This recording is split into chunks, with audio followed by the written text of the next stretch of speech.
I'm your friend, Dr. Charles Apoki. The Nigerian leadership, they are deaf. Very, very deaf. Stone dead deaf.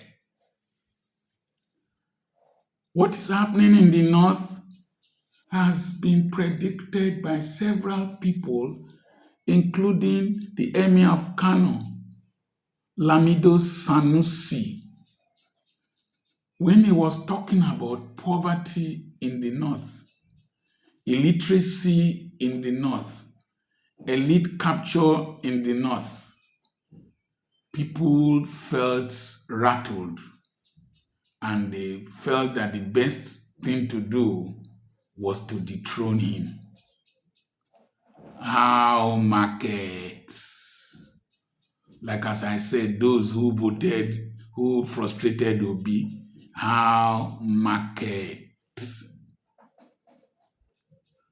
The northern youths have finally woken up. You see them carrying Russian flags. Do you think they're as dumb as our leaders assume they are? Atiku said that they are not internet savvy. They don't.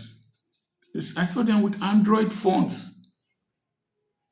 The music I hear some of them play is the same music they play in Burkina Faso for Traore. They must be politically enlightened to be carrying Russian flags. I saw some carrying Chinese flags. And the northern elites have been living in delusion. Your people are all over the country doing condemn. They are all over the country doing menial jobs, all over the country begging, all over the country just struggling to survive. And a few of you in the north capturing the wealth in the name of Islam, in the name of Arewa, sending your children overseas, driving big cars. When I see some of you in the airport, the arrogance, the aristocracy with which you walk in the airport, as if you own this country because you have subjugated your people to penury, illiteracy, disease, and poverty.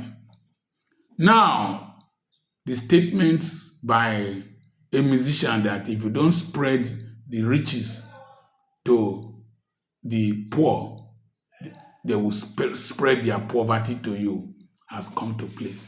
Now, they went into the National Library,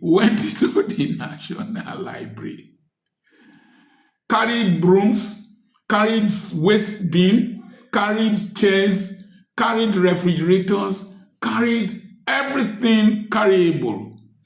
But they did not touch one book. All the books were intact. Why? Illiteracy level has remained very high. Illiteracy level. Poverty, hunger has remained very high. And so a hungry man is not interested in reading book. All that they carried, they are not going to use. They are going to sell them to feed hunger. We need to do a study on hunger and revolutions. I saw northern youths climbing street lights to remove them. They are not just vandals. They are looking for what to sell, to feed. I suspect when they come back, they will remove the poles. I saw northern youths cracking slabs on their gutters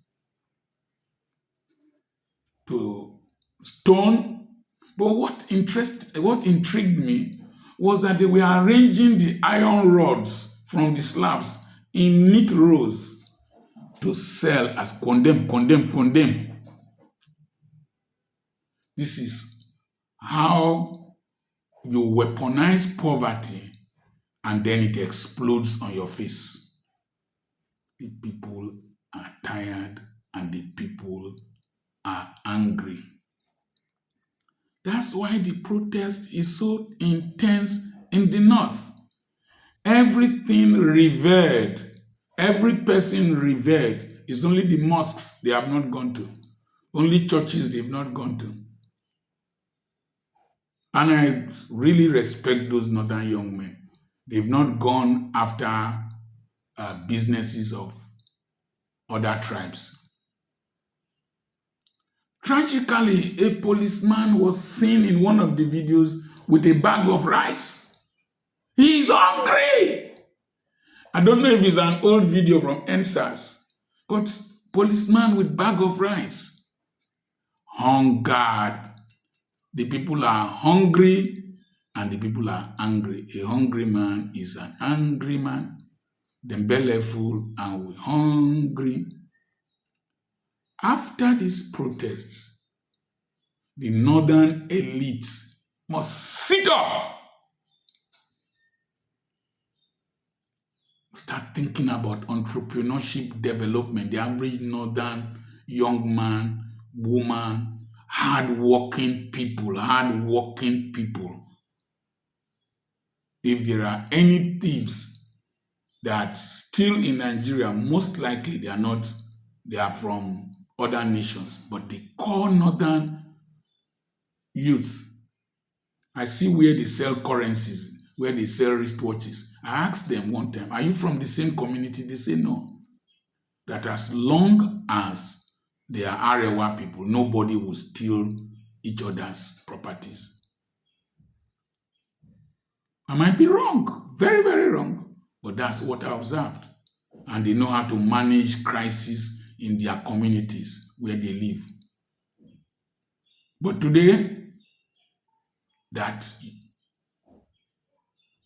cloth is torn because hunger is a terrible thing. During Hurricane Katrina, I saw Americans stealing from each other in the stadium, rushing for things. When Donald Trump went to one island, he was throwing things. People were scrambling for them. Tissue paper or one thing because of a hurricane. Desperation. A desperate man can be a destructive man. Just as desperation for power will bring a destructive person into power. And that's what we are suffering in Nigeria. We must deliberately put developmental projects in place to alleviate poverty, not rice palliatives. That is wickedness. I have a seminar coming up, a webinar on the 13th and on the 14th of September. It is tagged Sustainable Development in Life, Ministry, Career, and your business. Send a message to +234 7052136763. I will send you the flyer. Please subscribe to this channel. Share this in-depth analysis with others. I want to thank those who have been sharing with others in different countries of the world. This is one of the best educative channels on YouTube. I remain Dr. Charles Apoki, the area grandfather. God bless you.